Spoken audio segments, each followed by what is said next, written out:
attention, please? Excuse me. May I have your attention? We start off the meeting by doing the Pledge of Allegiance, so if everybody would face the flag. I pledge allegiance to the flag of the United States of America and to the republic by which it stands, one nation, under God, indivisible, with liberty and justice for all.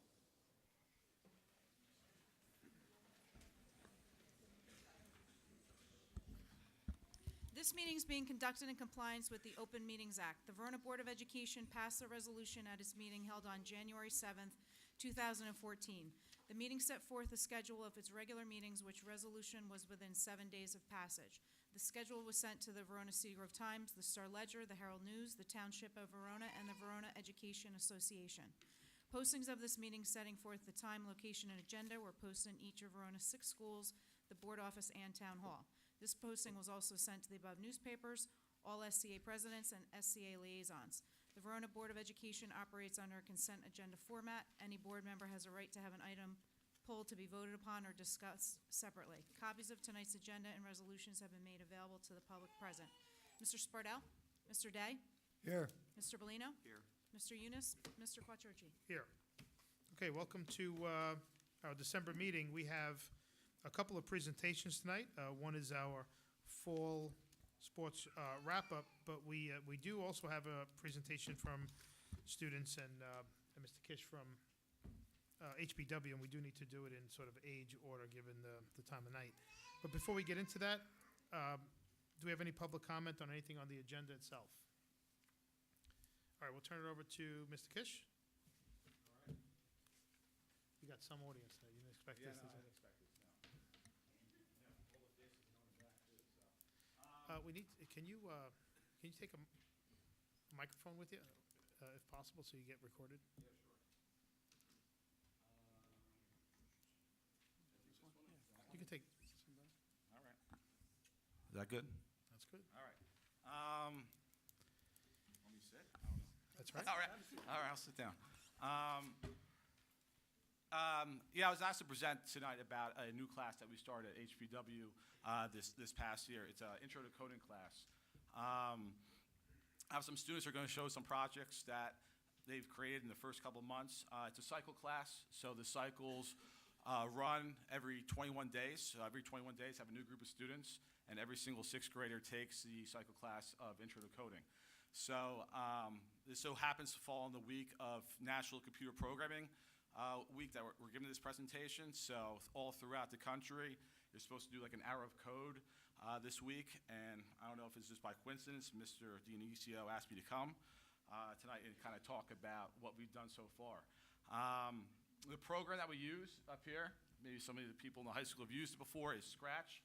Scratch is basically a web-based application developed by MIT.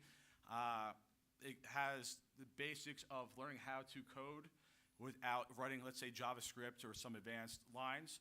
It works in block, basically snapping pieces of the puzzle together to kind of perform, let's say, an action. So I have a couple of groups that are going to present in a few minutes, but I figured I'd go through kind of what they've got out of it, what they've learned, and I have one student who couldn't make it last minute, so I'll go over his project and what he wrote down for the audience in a second. So in Scratch, if we go into, just so the public sees it, just so the public sees it, basically, what they get out of this whole entire course is how to apply what they learned in math and what they've learned in science to kind of what they use every single day, whether it's in a computer application, an iPhone app, an Android app, and hopefully you get a better understanding and appreciation kind of, you know, of what they take granted for. In here, on the screen, there is an X and a Y axis. So often in math class, students are like, okay, this is never going to apply. When am I ever going to use this? When am I ever going to use a variable? And now they're actually seeing firsthand how they may use an X and a Y axis in order to make, let's say, an object move across the screen. So right underneath that cat that's there, you can kind of see X and Y. So they understand how, let's say, a negative number affects whether it's going to move to the left or if it's going to move down, or a positive number is going to move an object to the right or it's going to move it up. So they're taking what they've learned in 6th grade or in pre-algebra and applying it, once again, firsthand. A couple other things they have to go over and learn how to do in the 21 days is the understanding of a variable. Most know, okay, a variable is, let's say, an x or a y that can be replaced with a number. But in here, a variable that they'll create is something that could affect gravity. It could affect how, let's say, an object moves across the screen. So they're actually inputting data in there in order to, let's say, manipulate something in order to get it to work. So once again, they're taking something and learning firsthand how to kind of take what they've learned and now apply it to something to use in everyday life. You can kind of see how, for the people that are not familiar with this, I would take out, let's say, a block and they kind of snap together. They would snap together in order to create a line of code. And that line of code, that sequence of events, is basically allowing their program to run, allowing their program to work. So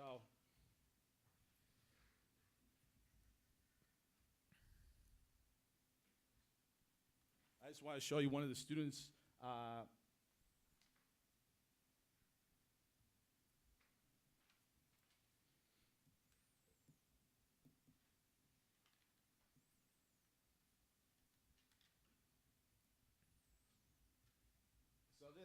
So this was a 6th grade student who made this. He kind of got inspired from doing, let's say, a doodle jump game.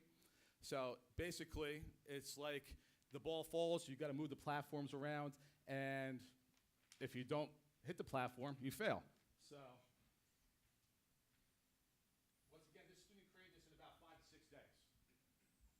So if I, hopefully I can do this right. It starts, I move it around, the platforms move and reappear. Now, once again, a 6th grader is doing this, getting the basic understanding of everything. They made a score counter as well. So that scoreboard is a variable that each time it hits something, the score is moving up. So if I actually take a look inside of this, so you get an understanding of what this 6th grader put together, he had to write all these kind of little lines of code in here. Each one of those little blocks that snap together is a line of code. And each one of those little sprites down at the bottom, where that smiley face is, and the kind of like the platform, and I guess there's another little hidden guy there, there's all lines of code associated to it. So this student had to take everything that they learned in the short 21 days, and they were able to create this little game, which I think is pretty impressive for doing in, once again, a short period of time. That's, with half days thrown in there, other things going on. And the great thing about this is when the students are working on this and doing it, I really don't think that they feel like they're actually working on something. They feel like they're playing a game. So it's basically a great way for them to learn and understand what takes place in the real world. For the cycle that I have right now, we watch kind of like the introduction to Hour of Code. And in Hour of Code, they go through, what it's like to work at Google or what it's like to work at Twitter. And in there, all the students want to work at Google once they realize, okay, I'm a computer engineer and I get free food, I get my laundry done, I get all these, these fancy gadgets and cars, I get to hang out, let's say, a jungle gym if I wanted to, and quote-unquote work. But they're all computer engineers that are doing this, basically learning the basics like this and taking and progressing all throughout, let's say, their career.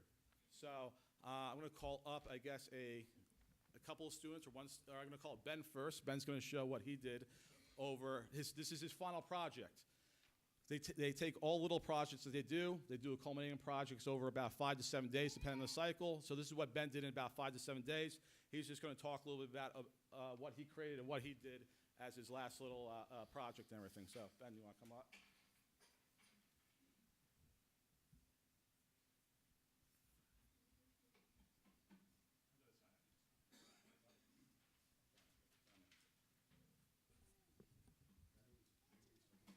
Yeah. Is he? Yeah. Might.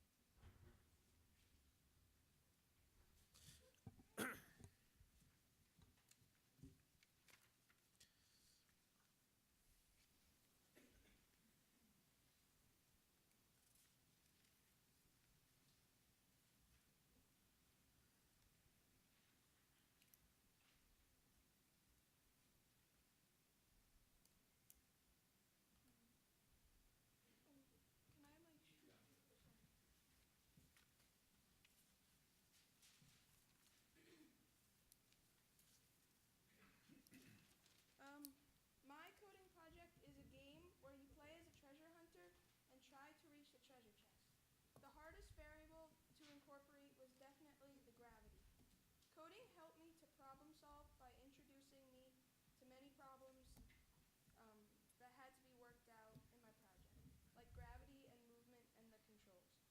Intro to coding gave me the logic skills that I'll need to help me in school. Intro to coding was very difficult, but it helped me to solve problems, and it was also really fun. I use the program Scratch at home sometimes, and I have completed even more projects. I would love to be able to learn how to improve my projects next year. I'm just gonna.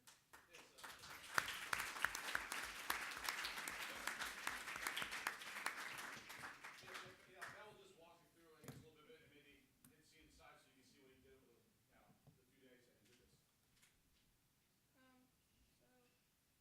So this is the little guy. You can move him with the little keys. He can jump and climb up this wall.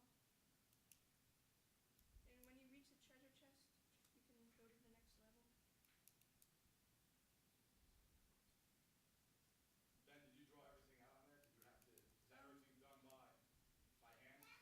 All those graphics? There's like some tools to make circles and stuff, but pretty much I drew But everything. you drew everything on there, right? Yeah. And you had to animate that water and everything too, right? Mhm. All right.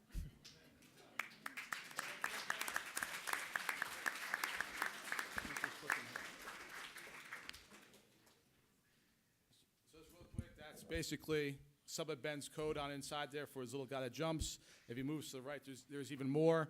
And I remember working with Ben because I had him in the first cycle back in September and October. It probably took him about 4 days in order to get gravity to work, and he kept getting stuck on it, stuck on it, stuck on it. But he finally, after 4 days, he got to work so his little guy would fall down and not hover in the air. So I think he did a pretty good job of doing that. But that's all his little code that he had to write, which is basically the blocks that are snapped together. So the blocks that are snapped together, what the students are able to do, they're able to kind of see in another program what it would actually take in order to write that line of code. If they were writing a real program, let's say for an iPhone or for, let's say, a tablet. So, all right, thanks, Ben.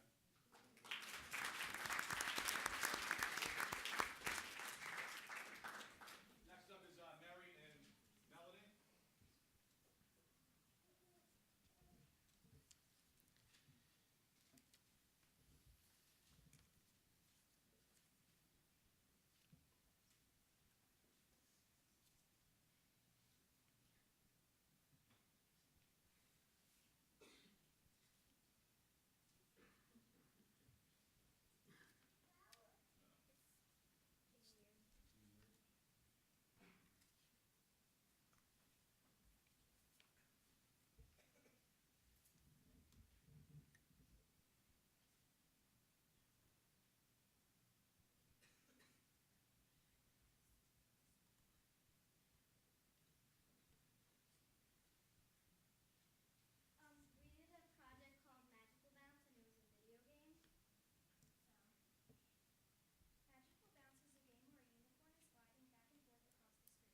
We came up with the idea for our project after learning all the techniques.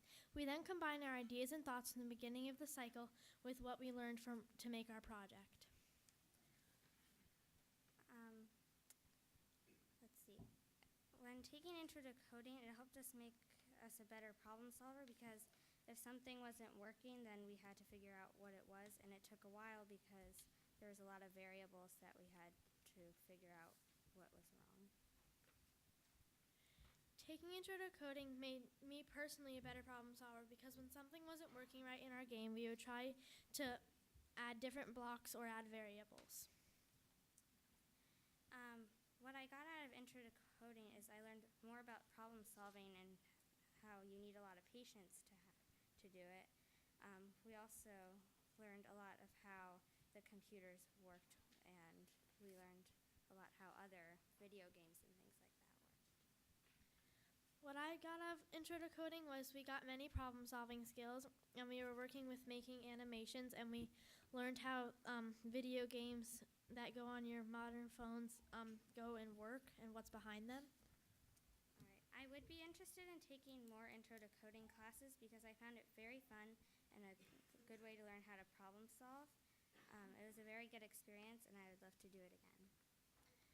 Yes, I would be interested in taking more or program design in high school and up.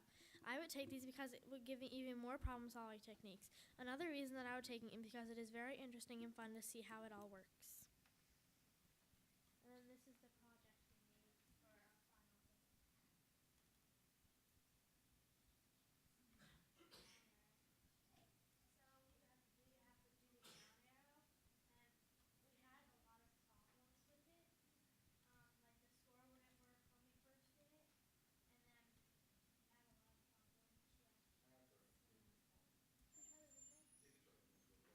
remix. What else did you have problems with that you fixed? Did you have to do levels?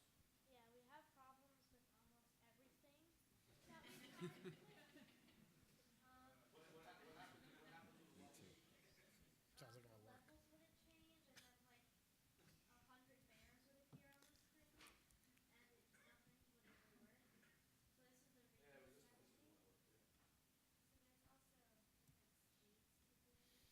Yeah, remix this that we is a made. lot of work, yeah. So there's also different speeds to do. When you get to the next level, the speeds change, which makes it a faster level. So once you hit a certain score, the bear will start to go faster. And it'll get faster and faster.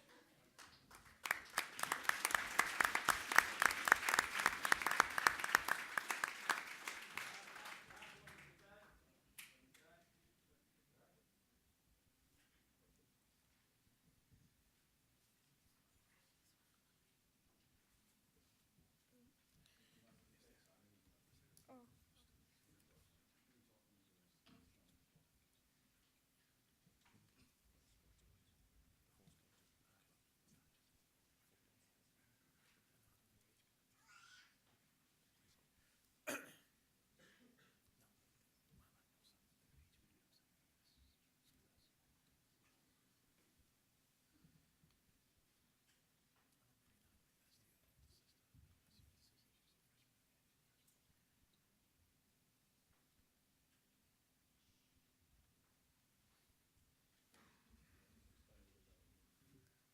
My project is like a zombie apocalypse, and you're an orange cat, and all the other cats are like green, and they're zombies, and like you keep moving, like you have to run away from the zombies, because they keep more and more zombies keep on coming until eventually there's like you can't. There's no more zombies. You have to, and you collect coins, and then you upgrade your your armor and other things, so you can fight, like so you can last longer.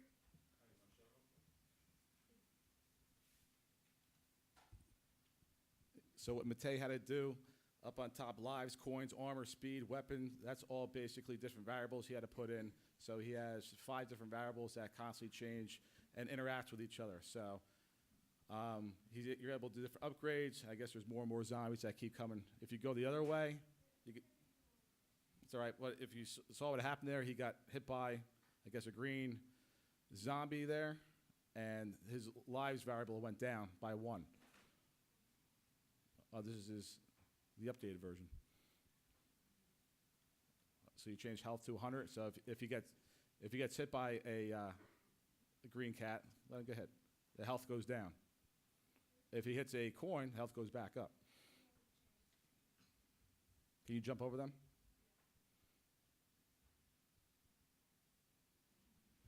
Super jump.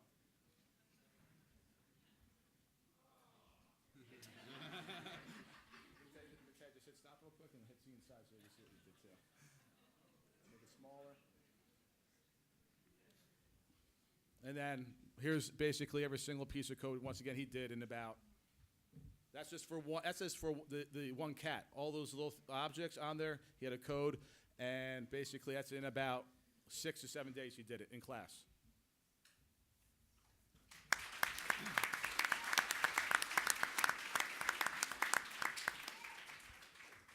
I would just like to publicly thank Mr. Kish and all the students at HBW for coming tonight, for presenting. It takes a lot for students to be able to present, especially in front of a large audience like this. I've had the pleasure of being in Mr. Kish's class, which was what prompted me to ask him to come with some students to showcase the wonderful work that they're doing. There's a lot of great energy in the classroom. Students are really engaged. They're highly motivated. They're having fun, which is the most important thing. And just continue doing what you're doing. We have a lot of great classes at the high school in programming and computer science that many of you may be interested in, and you're doing really great work. And once again, thank you for coming tonight. Another round of applause for these students for coming out. Thank you.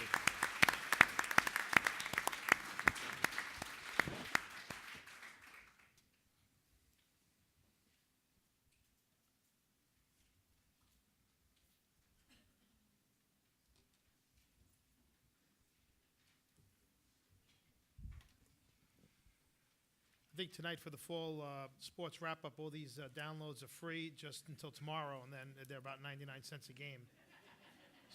So,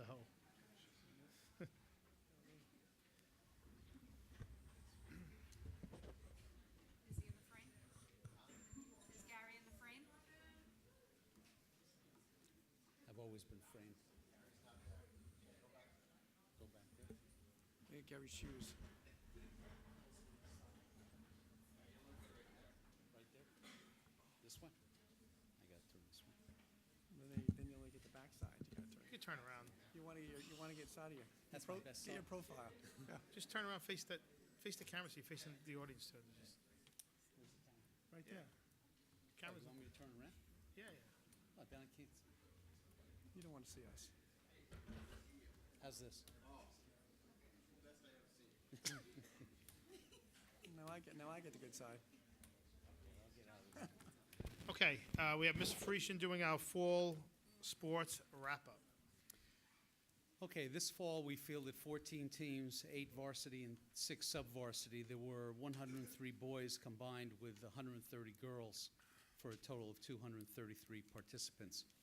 In girls and boys soccer, first team all-conference honors went to Claire Fitzpatrick, Amanda McGuire, and Ellis Martin. Both teams received a high seed in the state tournament, with the boys advancing to the state semifinals and the girls registering a 14-8 record and climbed into the state sectional final before losing to Glenridge by the score of 1-0. Girls and boys cross country continued to compete in the conference, with the boys finishing 8-2 and placing 3rd in the Liberty division. The girls team ranked 8th of the 26 teams overall in the SEC championships and made them one of the top small schools in the county. Girls volleyball finished with a 13-11 record. Alex Luz established a new single-season record by recording 475 assists. She finished with 900 career assists and was selected first team All-Conference American Division, as well as second team All-State Group 1. Freshman Carly Waterman smashed the single-season kills record by hammering out 242 kills, topping the old record of 158. And Carly earned second team all-conference honors as well as second team all-state Group 1. Our cheerleaders compete each year in the Super Essex Conference's Cheering Showcase in Bloomfield, where the proceeds of about $5,000 are raised for breast cancer research, and this year also the Wounded Warrior Project. This is the first time in 8 years Verona cheerleaders have won that division. Also, our own cheering showcase raised an additional $2,150 for breast cancer research, and everyone wants to thank you, the cheerleaders, and Coach Jamie Ronsky for your time and dedication during the season. As I call your name, please come forward.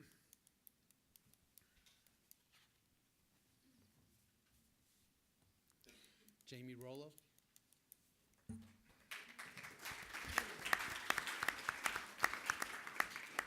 Ariel Silva. Alex Kubacki. Kelly Petrino. Emily McPhail. Gabrielle. Marissa Lakin. Gianna Capola. Dominique Marina.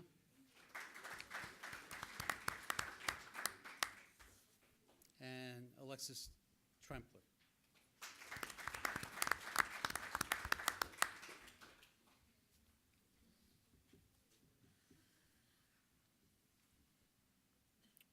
Okay, moving on to girls tennis. They finished 6-0 in the conference, 14-10 overall. They were ranked in the top 10 for Essex County and won the Super Essex Conference Liberty Division Championship. First team all-conference and state honors went to Dasha Yaknis, Nell Karpinski, and Caroline Shively. I also want to thank the coaches, Kelly Flynn and Jonathan Ty, for another great season. At this time, when I call your name, please come forward. Gabby Breen. Caroline Shively. Alexis Duhaney.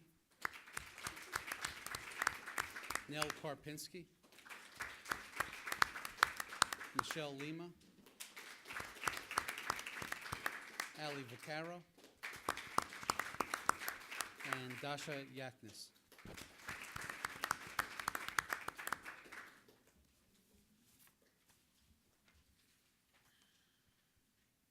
Okay, I guess there's one team left here today. The football team went 8-0 in the regular season, 11-0 overall. Drew this number 2 seed in the playoffs and defeated the number 1 seed, Cresskill, in the state tournament at MetLife Stadium just last Friday night. The team also captured the conference championship.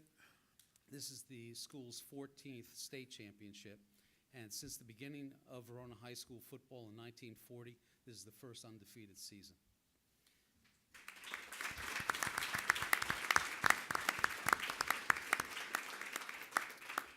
With these 2 championships this year, the conference and the state, that makes it, since 1940, Verona High School football has averaged a conference or state championship every 5 years.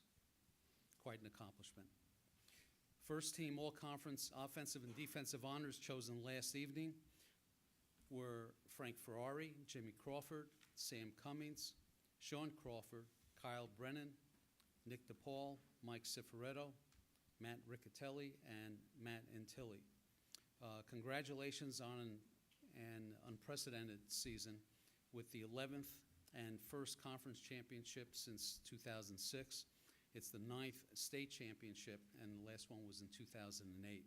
I want to congratulate head coach Lou Rassiopi and the rest of his assistant coaches, just doing a tremendous job. It's rare when you have a team that was as perfect as this team was this year, and I credit all the players and the coaches for the great job you did. Congratulations. When I call your name, come on up.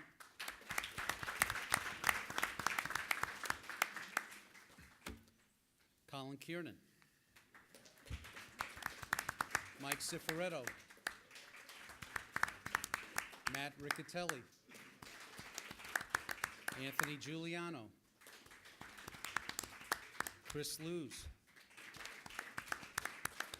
Oh, Anthony Giuliano? Yep. Here comes Chris.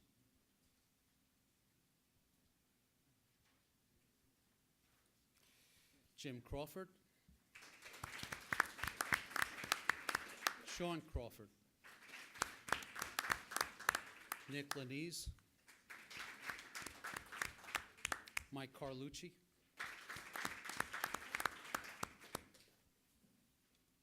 Austin Camp.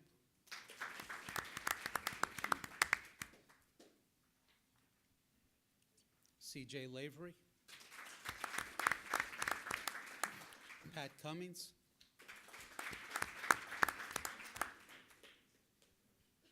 Matt Saccone. Jack Swanstrom.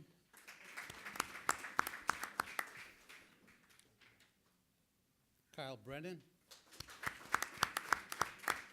Matt Antilli. Nick DePaul.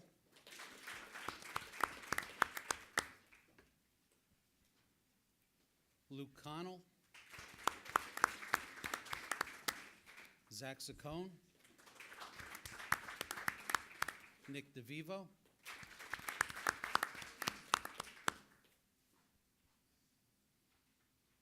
Nick Galuccio.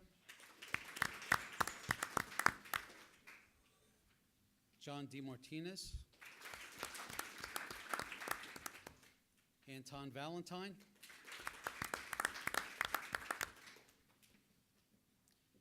Brian Valentine.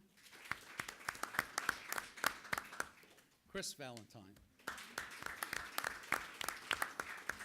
Mark Riggio. Stephen Prisco.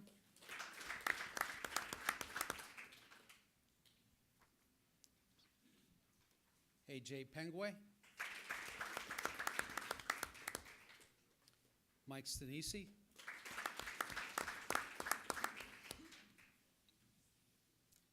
And Andrew Luz.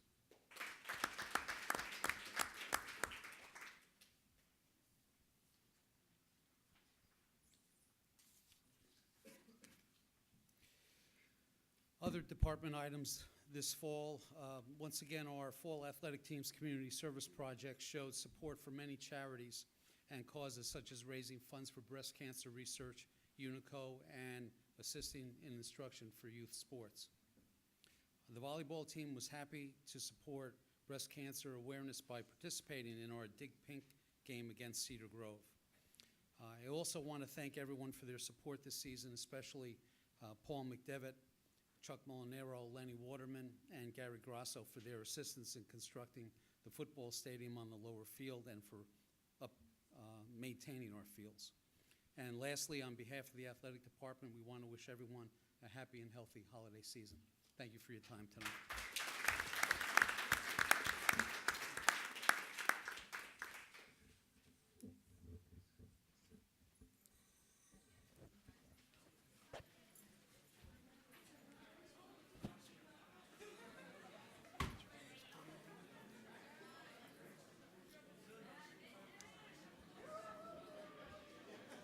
Let's go back over here.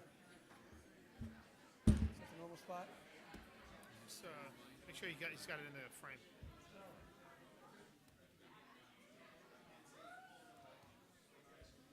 He's got to put it in front of the pole.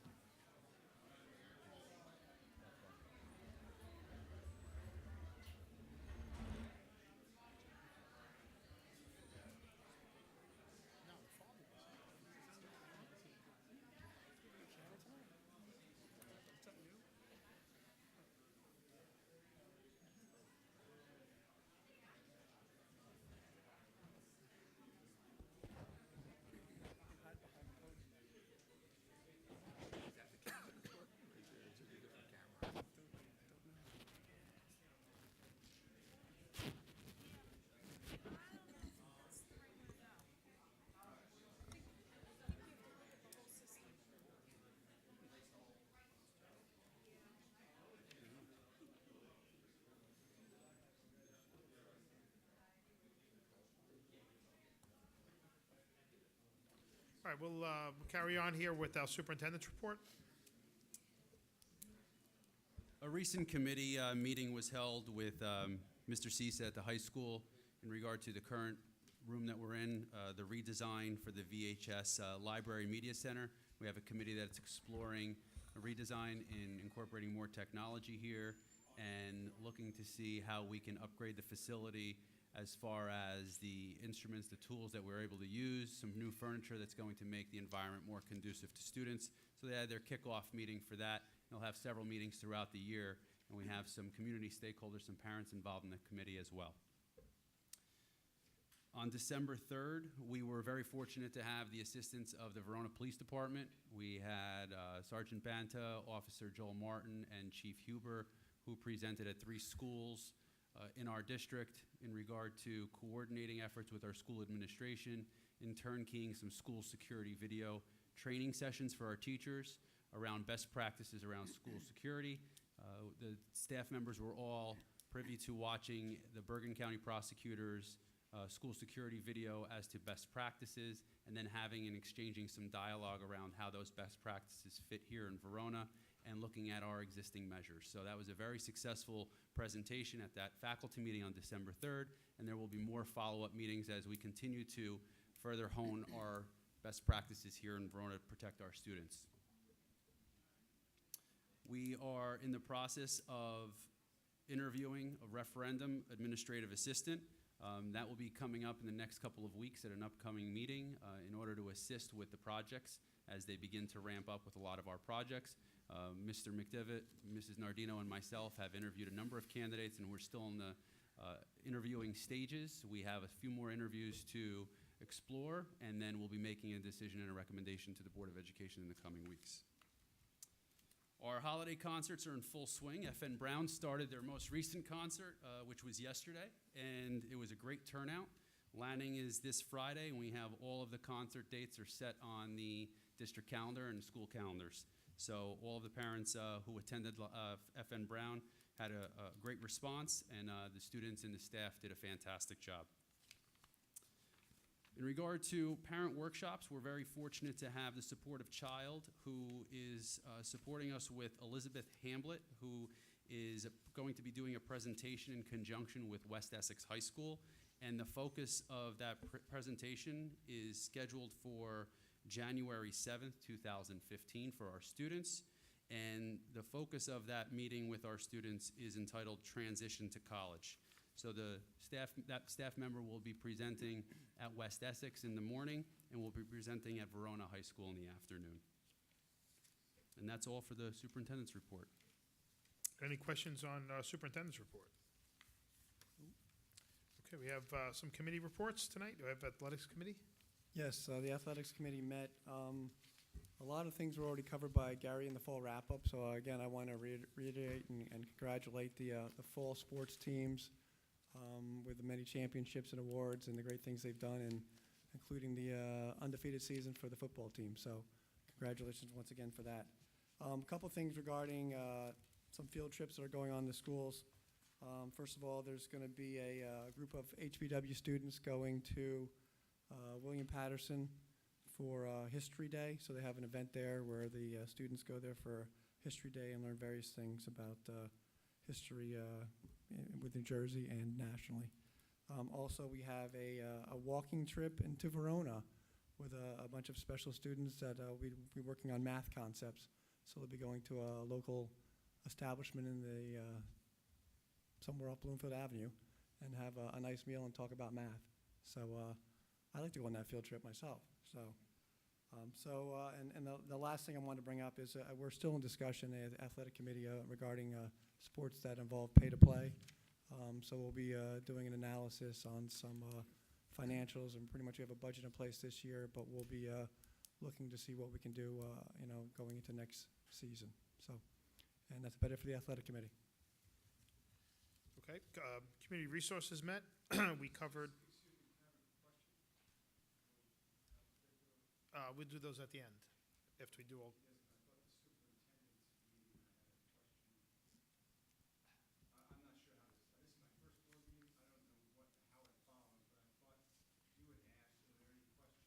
At the beginning. I did that. Yep. Just for the agenda items. Then we'll take public questions and comments at the end. At the end. Yeah, at the end, yep. Not too long, I hope. No problem. All right, Community Resources met, and we covered, the agenda for the year includes the School Wires organization and content review, and that looks like we'll be doing that through June of 2015, along with potential and likely changes to the email tools that we use to communicate with the community at large. We have an action item on the district fact book to complete that by the end of the year, so we have a call on that scheduled for next week to knock that out, and we expect to have that back in front of the board for the first meeting in January. We went through the final presentation schedule, so we have presentations now set for all board meetings through the end of June. And we expanded one of the sections on interaction with the township to make sure that we're capturing all interactions and opportunities for improvement between the Board of Ed and the town, sort of in one phrase there. And the one item that we're tracking now is that traffic patterns up at in and around the schools and the dismissal schedule and the traffic that puts onto the streets. Buildings and Grounds? Yes, Buildings and Grounds Committee did meet tonight. First two items on the agenda were discussed with the board in private session, since there were legal aspects of both, which concerned the ESIP that we've been talking about over the course of the last few months, and the multipurpose field. There are legal implications of both of those topics that were discussed with the board in private session, so I'll skip over those. Further, with referendum projects, we did clear up a contract for the new phone system that was part of the referendum, and we cleared that up, I think it was today. And there also is some equipment that has to be replaced in Town Hall also that's related to the technology portion of the referendum. We did discuss that. The superintendent also already has commented on the referendum administrative assistant, and that should be ready for resolution at the next board meeting. There was discussion between the administration, including Mr. McDevitt, and the various parties who are involved about the redesign of the media center here. They think for some reason it's a little outdated. Why, I don't know, since we do have books in it, but nobody reads books anymore. So I guess that we want to move on to bigger and better things. Good luck, that's all I can say. I don't know what the timeline is on that. Mr. Didisio, you want to just comment on what, if there is a timeline? So the upgrades to this facility, to this location here, is primarily going to be around perhaps some painting, removing of some books that are not currently being utilized by our student body, bringing in some more technology in the Chromebooks to be able to have our students access them here during the day, and then most importantly, reconfiguring furniture. So it's nothing from a construction standpoint, Okay. but more it would be furniture that's more conducive to 21st century learning and collaboration with students. Okay, that clears that up. All right, the municipality has enrolled in a program, the Sustainable New Jersey program, and we are about to follow suit, but there's a little bit more work that we have to do in terms of putting a program together and a team together in that regard.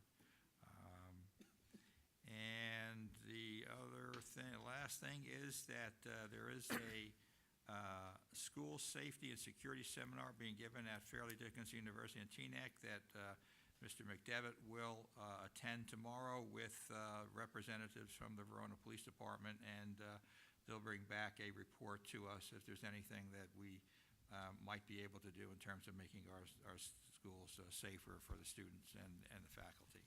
And that's my report. Okay, Education Committee met. We covered special services and Education Committee proper. On special services, we covered an upcoming parent workshop. It's on the meeting notes that the board has with Elizabeth Hamblett in January. Some staff changes or openings around maternity leave, movement and relocation of offices, 2 cases that may end up in mediation or litigation, potentially, but litigation meaning advanced form of resolution, and preparations for publicizing the preschool program lottery this month. In Education Committee proper, the Administrative Council had a meeting on the 3rd of December to focus on park. The whole entire focus of the 2-hour session was on the park tutorial, practice questions, administrators, and turnkeying their lessons learned, tips, near misses, and all the rest as we prepare students to take the exams in the spring. The District Education Advisory Committee met on the 4th. There's an attachment with, the board should have Mr. Miller's PowerPoint presentation, but it covered the Achieve NJ update, more park resources for information, professional learning, and a check-in on SKIP. Upcoming, we have December 10th, we have Education Council meeting that Mr. Dionisio is arranging with the teaching staff or academic staff. And on December 11th, we have a new teachers forum focusing on Marzano and UBD. And then finally, we covered what's on tonight's agenda in resolutions 2, 3, 8, and 9, but no issues. They're pretty straight away on those. Do we have an ad hoc referendum report tonight? We've covered it in B and G, right? Okay. Any discussion items for the board? Nope. Okay, let's do our resolutions. We have 2 to table. Is that right? We're going to table resolution number 6 and resolution number 11. Okay, the reason for tabling is Resolution 6 is a resolution that we typically do at the reorganization meeting in January, so we're just going to stick to proper form there. And on Resolution 11, we expect to pursue the ESIP overall. We have a couple of questions that need refinement on some of the estimates that are in there before we pull the trigger. I also want to just point out to the public that on addendum resolution number 1, where the salary says $84,000, that should say prorated. Oh, I'm sorry, addendum 1? The board has that already. Yeah, okay. Yep. Okay. Okay. Resolve that the board approve resolutions number 1 through 5, 7 through 10, and addendum resolutions 1 through 5. So moved. I have a quick question. Maybe a second first. Second. Moved by Mr. Bellino, seconded by Mr. Day. Mr. Day has a question. And this is just an item number 9. It has a club name, the Anime Club, ANIMEE. I didn't know what that club actually is. If you can maybe just fill me in what that is. It's like Japanese cartooning, Okay, and it's on a volunteer basis. okay. I was curious what that was. So, And on the, just a question on number 10, what was the, why are we redoing the stipends? Was this just an error on the first passing of this? Why, there's stipends, why are we rescinding and redoing? We had the wrong list of stipend amounts? Oh, because of the contract being settled. Because I think when we approved these salaries, we didn't have the salaries for all the Oh, stipends. the salaries and the stipends were Right. set, right, okay, got it. Okay, all right, let's call the roll. Mr. Day? aye. Mr. Bellino? Yes. Mr. Quattro? Aye. Okay, we'll open up to public question and/or comment.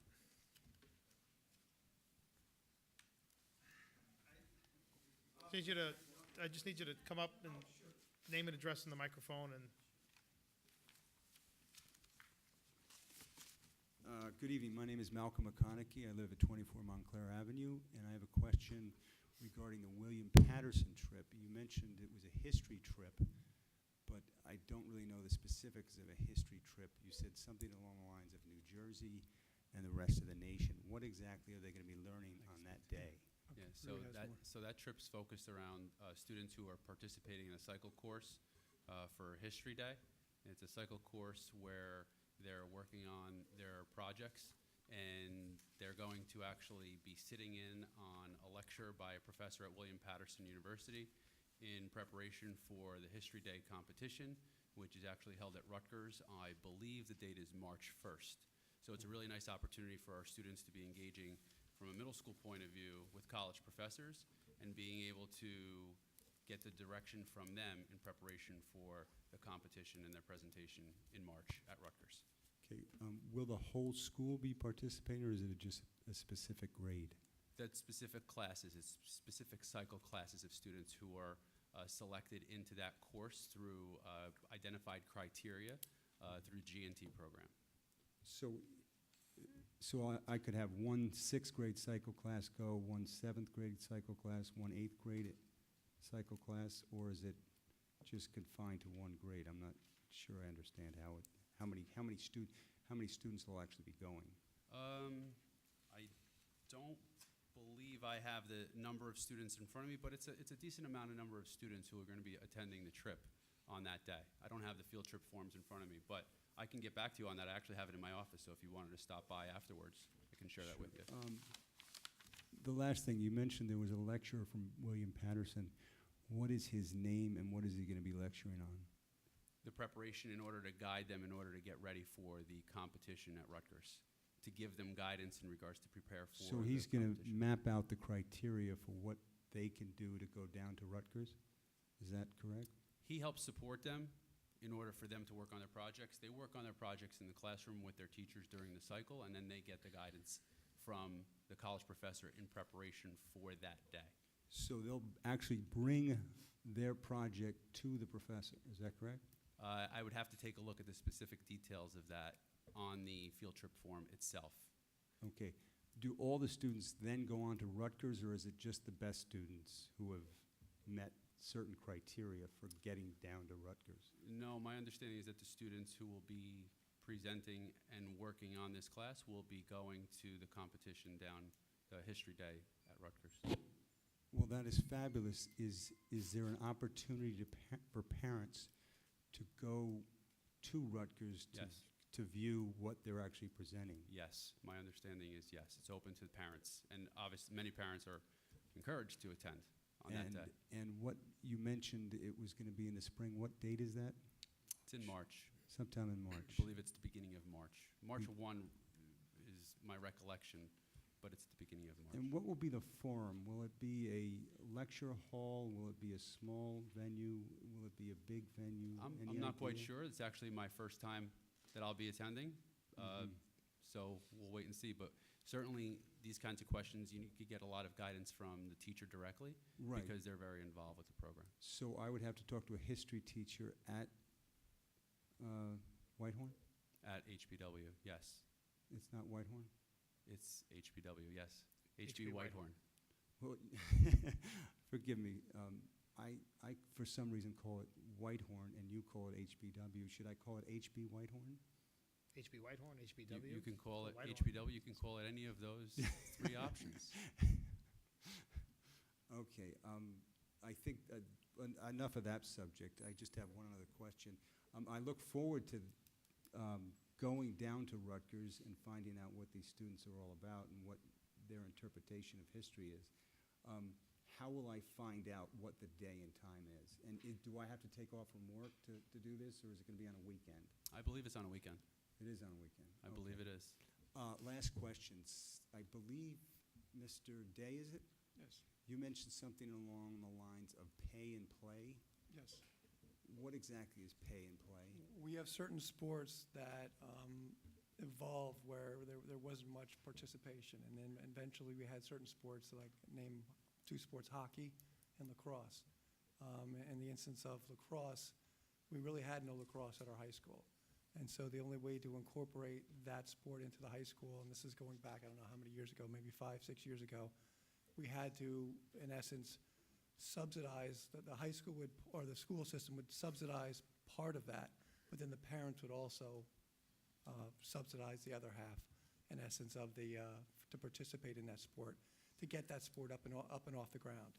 Because in essence, we didn't have the funding for that, so the only way to get that sport moving forward was to be able to have the school partially subsidize it, along with the parents subsidizing another portion.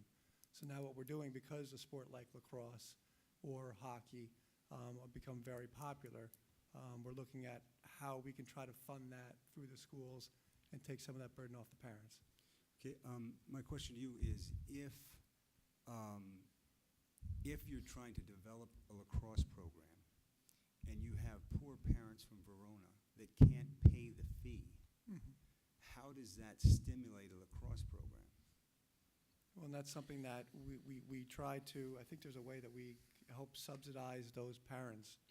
If they come to us or come to the athletic director and talk about the situation on a one-off basis, we can try to work through that together with them. We have a process for demonstrated need in those cases. Okay, so if a particular parent wanted a child to play lacrosse and didn't have the money, they would have to come where to get the money? They would No, come to they the.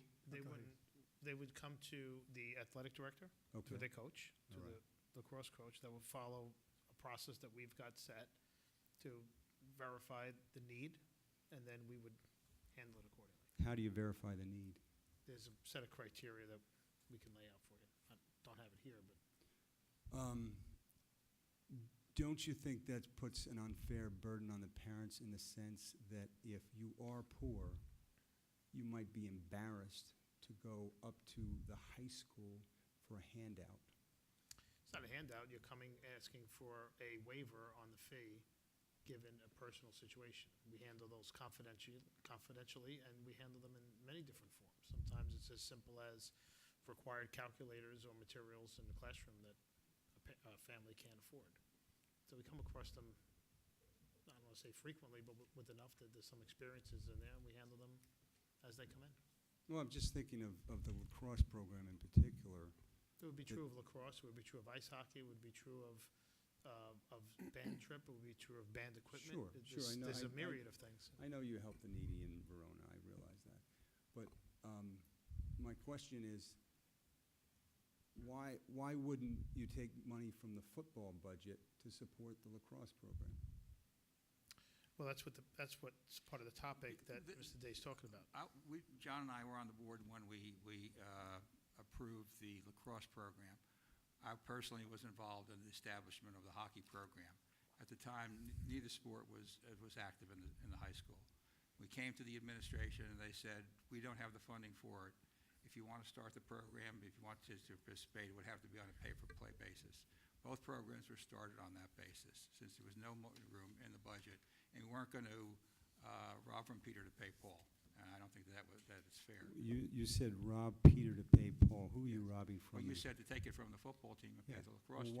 Why wouldn't you rob it from Peter to pay Well, Paul? why would you? Why would you take it away from an established sport? Why would you do that? Why would you do that? Why would you Why- take it from an established sport to give it to a sport that we don't have? To give access to sports to everybody. There's sports involved. They can play sports. Any student can play sports in the school. It's just a particular sport. So why would you take it away from an established sport to give it to a new sport? Well, perhaps an established sport isn't doing too well. Well, what different? Doing well in what regard?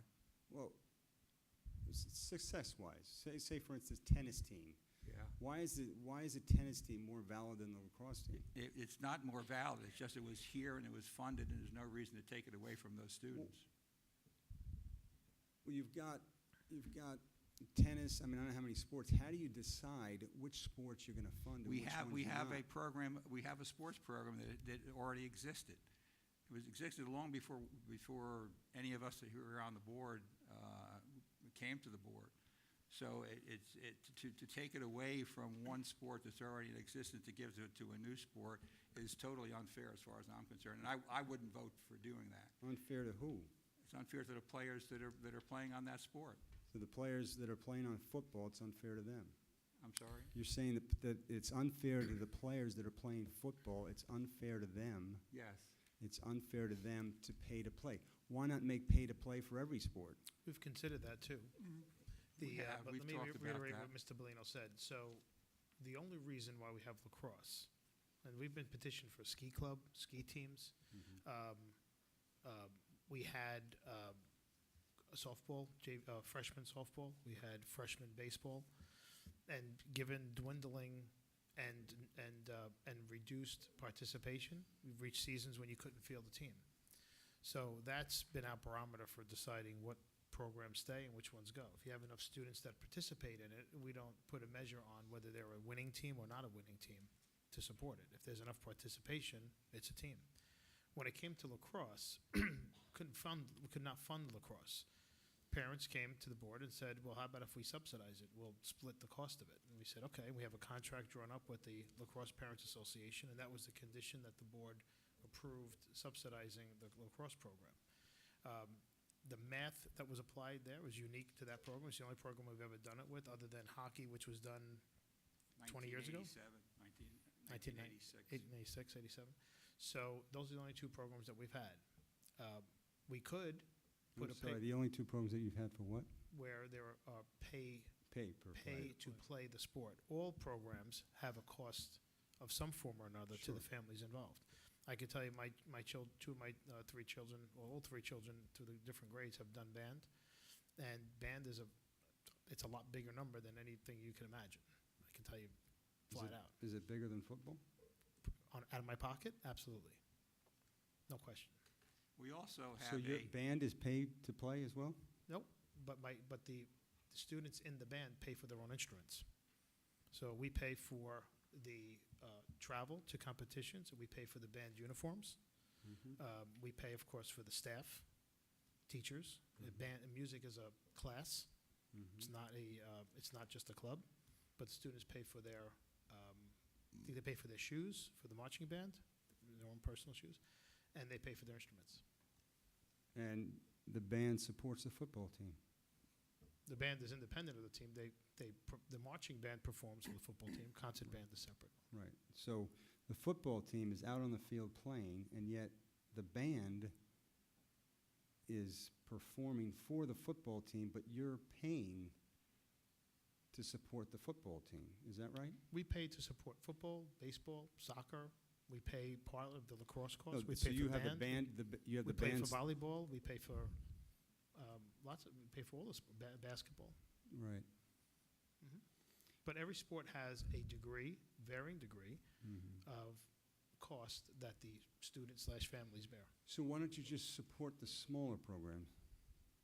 What do you mean the smaller program? What's this? Just so that everybody could participate and not have pay for play, why don't you just support the programs that aren't as costly?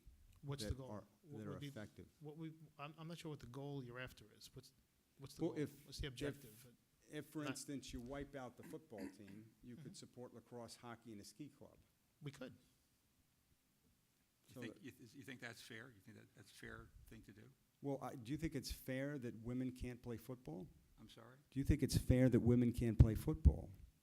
Women can't play football? Well, I've never seen a woman play on the Verona football team. We have the football team does allow women to participate if they try out and if they qualify to make the team. And part of qualifying to make the team includes safety of the person on the team. We've had instances where we've had male baseball players try out for baseball, and if the coach and You mean athletic director, softball? baseball, and the coach felt that student was at risk of injury, getting hit by a pitch in a high school game is a dangerous thing, and we've had rare instances, but they happen, where for the safety of the student involved, we don't preclude them.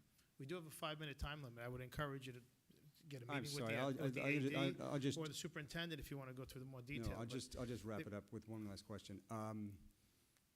Lacrosse has boys and girls, or We have boys and women. varsity They and have JV, boys varsity and and girls. JV, and both is pay to play, Mhm. correct?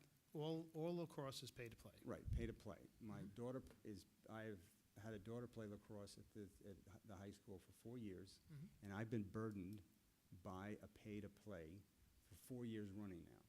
I now have a son in 7th grade who's going to come up, and now do I have to pay to play for him too? Yes. Or, That was a condition of allowing a board-subsidized lacrosse program in Verona. so it's ad infinitum? At the The moment, hockey program was started in 1986 and it's still pay to play. on the Alright. condition that it was pay-to-play, yeah. So I should give up on talking to you people about pay-to-play for lacrosse, that you could one day maybe subsidize a team that has men and women involved in it, as opposed to a team that is all male. So you're essentially telling girls, you can't play football, and maybe you can play lacrosse, but if you're too poor, you're not going to play lacrosse. No, if you're too poor, you'll play any sport you want. That's not true. No, Yes, that's- it is. well, I can tell you it We is. have we have a I could tell you, process. I'm sorry to cut you off, I could tell you it is 1,000% true. 1,000% true. Yep. So if I came to you and said, listen, my family is suffering Just- financially, I don't want to pay my You daughter's can go- lacrosse go bill. through the If you AD. fill out a free and reduced lunch application, Uh-huh. which we offer to every student in the district, you Right. fill it out, and if it meets the criteria for free and reduced lunch, then it would be considered a hardship. It's an application that you can fill out. If you're willing to sign the form, then go right ahead. And what happens when my daughter gets stigmatized with the fact that she's getting free lunch? That's a It's a- problem. No, that is That's 100% confidential. It's handled by the cafeteria, and nobody knows who those children are. You They don't- do not know who they are. You don't think those children know They who do the not know, front there is a luncheon? process for it, they have a card, and no one knows who they are. There's kids with cards because parents put money on them. These children are given cards, and nobody knows who they are. You don't think they There's- talk? Look, I can't, I'm gonna have to, look, we got a couple-minute time limit. If you want to carry it up with the superintendent, and meet at the office and go through it. But at this point, I think it's pretty clear, all we're gonna do is play ping pong at the microphone. No, right? So- I'm No, done. that's I'm what it done. is. No, It's I'm ping done. pong, It's right? not ping pong. It's not ping pong. I I'm just- can't, I I- can tell I you what don't our, I believe can it. tell I you what don't- our process is if there's I a don't student believe or a in it. family that has an Sir, issue. I What don't I believe don't it. think we can do is get into the I- what ifs two kids are talking to each other and one kid tells another kid something that's inappropriate. I don't know, I don't have an answer for that. The only thing I that can tell you, we do okay, have a process okay, for the forget kinds the- of situations that forget- you're talking about. forget the free lunch. We do have a, Forget we do have a process for students who feel that they can't afford Okay. certain of the things. We do And- have, even for band, we have used instruments that students can use if they can't afford their instrument. There is no student in Verona who was prevented from participating in any program that we have because of financial difficulty. That just doesn't happen. I can tell you all the cases that we have covered where we have hit where we have hit those situations and we took care of them. Well, But they I- do need to qualify. Mr. McConaughey, I would encourage you to give me a call. I'd be more than happy to sit Last, down and last meet with thing, you last thing. and I- talk to you about any questions that you have and Sure. be able to iron any out of those details Sure. out and discuss the process last, with you. Last thing. I grew up on free lunch. Maybe the process is different. When I grew up on free lunch, I was stigmatized and bullied because I was on free lunch. So I would never subject my child to going through a free lunch process. The free lunch process here, you get the same card that every other student at the school gets. That's what you get. Now, it doesn't, there's nothing that can distinguish one student from another. It just isn't. All right, well, the last thing is, for 4 years, I've paid pay-to-play, and I've been in meetings with lacrosse parents that are furious that they have to pay to play. That every year, they've got to come up with $300, and the football team gets away with scot-free, and they're not paying for a thing. So I've already contributed $1,200 to her lacrosse. I don't think the football And booster. for what? I don't think the football booster parents would be happy to hear that they don't pay for anything, because they do a lot of fundraising. They do a lot of fundraising to support that team, as does almost any other booster program that we have in this district. They come up with a lot of money for those sports. They're fundraising opportunities, and I'm sure that the lacrosse parents Well, do maybe the the same. lacrosse parents don't know what they're doing, but for 4 years in a row, I've had to pay $300, $1,200 to watch my daughter play lacrosse. And I object to it because I'm watching a football player who's not paying a thing. The alternative every- is that Every year, we have a contract with the lacrosse parents. Lacrosse Parents Organization signs that contract, It's Right. renewed every year. They can choose not to renew it. Right. But that contract stipulates what the contribution through the lacrosse parents organization would be. And I think it even got a provision in there if they're, on how to accommodate on their side, students that can't afford the program. Well, thank you very much for your time. Anybody else?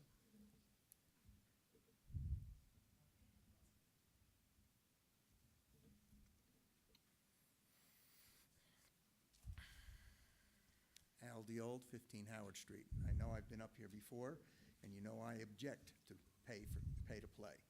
I object to it because I don't think it's fair. And I know you have a system, but I heard Mr. Day mention this tonight. When he mentioned that, I wrote it on my sheet that I should get up here again and encourage you as you go through your meetings to see if we could eventually eliminate pay to play. And I know I offered this one suggestion in the past, and I will offer it again, and that is to put in a small activity fee. Whatever the difference it is for lacrosse or hockey, whatever that additional cost is, if you divided that up and had a small activity fee, I think then we could have all sports and everybody would not have to pay individually. It would just be a small fee spread out as opposed to some of the others. Al, you know we've done that. We've looked at that. Over the course of the years, we've discussed it many times in implementing an activity fee, and we just decided that we just didn't want to go that route. I mean, that's obviously a viable alternative to some of these things, and we have talked about it. We will probably talk about it every year. I understand that you have looked at it in the past, All right. but we still have the problem of some sports Yeah, that is true. that are pay to play. And I would just like to see, if not, then maybe the Board of Ed just has to look at its budget and make sure that those other, whatever the costs are, the additional costs for those two sports are included in the budget, and the Board of Ed just covers it like everything Well, else. Having been involved in the budget in the 11 I years think, that I've been it's, on the you know board. what's an easy way to do it? I'm sorry to cut you off, Joe, is just have a second question the next November. That's it. You're kind of limited what you can put into second questions these days. We could put a second question that says just top off the two programs, Now, and it would look, go into the budget, look. and if the public votes on it, it would be done, and if it doesn't vote on it, it would stay status quo, but you wouldn't lose anything. I do disagree with you, though, Al. We've had this conversation a million times. I'm sure we're going to have it again, as sure as the sun's going to shine tomorrow, but the reality is that in every example that you and I have talked about, the small activity fee nowhere near covers what parents are pulling out of their pockets today in any of the programs. But it would eliminate the problem that you have, that you're faced with, that you have two sports at the current time. The thing that you call the problem is an agreement that we sat here and said, we can do lacrosse in the town of Verona, it was about 8 years ago, under this condition, and the community around lacrosse said, that's a good deal, we'll do that. And the stipulation at the time was, but that's the stipulation, like, that's the way it would work. All Right? And we'll have a contract every year, and we'll go through it. Now, I recognize that there's hardly anybody involved anymore that was around that said, that's the deal, but that's Right. the deal. Well, But we can get around that, but I agree with you. I think you have a great idea. We should make it a separate question, put it to the taxpayer and say, would you fund it in the budget? I would And, like. I and if the I answer would- is yes, then the I problem would goes like away. to see that. I just think, if we can do I it. think that's a good idea. We tried it with an academic program. We tried it a semi-academic program with kindergarten, and didn't Right, pass. but it doesn't cost us anything to put it out. It could be de minimis. Something we should consider for next year is put it out there. If And it passes, the other that's great. thing that I might add is that over the course of the years, the subsidy to the parents has gotten less. When I started the hockey program here, they gave us $500 for the year, for the entire year, $500. That's all we got. Today, that subsidy is up to $15,000 to $20,000. So the subsidies to these programs from the Board of Education standpoint has certainly increased over the course of the years. So the burden is far less now than it was when they started. Both programs, certainly hockey, which started in 1986, as I said. Lacrosse probably a little less because it hasn't been around long. But money has been contributed to those programs. I'm not saying, it's just, I just look at it as this is the Verona school system. We have these programs, and I think we ought to fund them. Well, again, we have them only because we decided to allow them on the basis of that they have to pay for it themselves as opposed to of the district paying for it. I've been involved in putting the budget together for 11 years. Every year, there isn't a single year that I can think of where some academic program hasn't been cut back for one reason or another. With limitations on budgets, with a reduction in state school aid, there's no fat in our budget. There's no lean part of our budget that we can go to. And again, putting it out as a special question is possibly the way to go. But when you stop to think about, should we put more money into an athletic program, and when we're shortchanging academic programs, I don't think that that's the way that the town really would like to see this board do. It's a give and take. There's never enough money for everything, Al. I understand that. There's never enough money for everything. But like I say, it does, to me, there's a certain imbalance here. You have all these programs that are funded, No, and then they're not, you keep saying that, but then I pay $1,500 a year per kid in high school band. That's what I pay. That's just for band. That's the free program you're talking about. I know I all will about that. gladly, Al, I made you the offer and you never take it. I will pay you wanted a $100 fee, I will pay a $300 fee, and the Board of Ed will cover the other $1,200 of my bill. And the answer to that is, no, I still want your $1,500, John, and I want you to pay the fee on top of that. That's just it's a lot of dough for programs that, it's not the case that the programs are, everything you said is true except the word free. If you take the word free out, you and I agree. If you leave the word free in there, okay. it's not free. But I do appreciate your suggestion. But I think what we about- should do is what you're saying. I think we should put it into the budget, and the way to put it into the budget is the second question. That sounds like a reasonable approach, and I Yeah. would hope, I just want to, I basically want to stand up here and just encourage you to see if we can do something about this. Thank you. It'd be great if we did. And all I wanted to say to that, Al, too, is that, I mean, I have kids that play baseball, lacrosse, soccer, basketball, so as a board member, I have a vested interest to make sure that everybody's being treated fairly. I know right now I write checks to the Verona Soccer League, Verona United.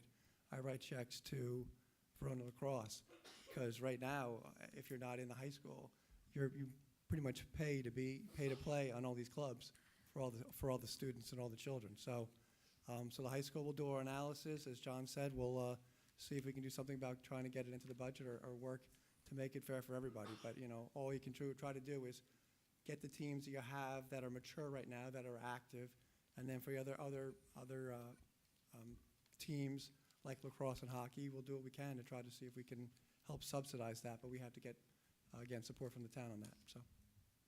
We had lady in the back.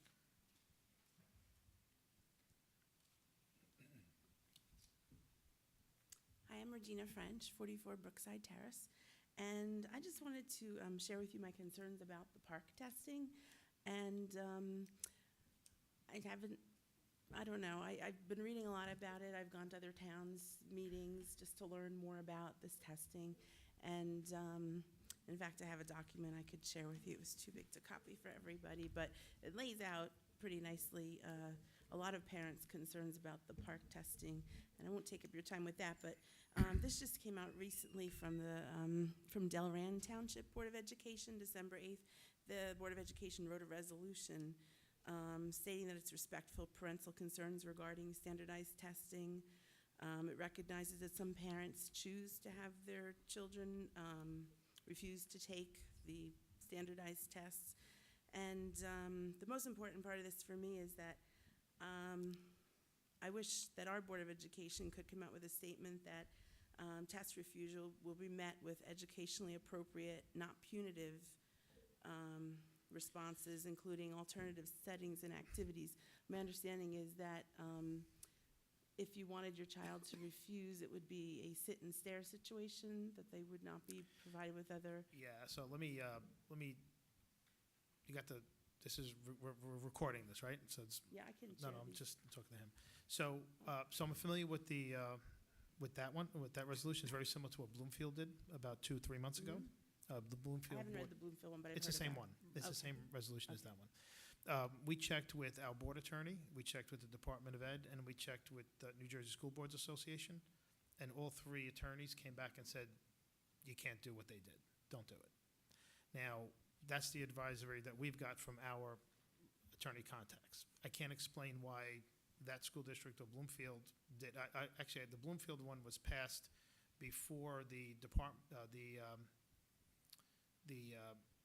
director of the Department of Ed in Trenton, Mr. Hespy, sent out a communication to all school districts saying you've got to enforce taking of the Attendance standardized test. policies. Personally, in Verona, we're not the creators of the park exam. Right. We're the victims of the park exam. We must carry it out. We don't have a choice to not do it. We have to do it. The park exam is directed by the state of New Jersey as a participation in a federal program.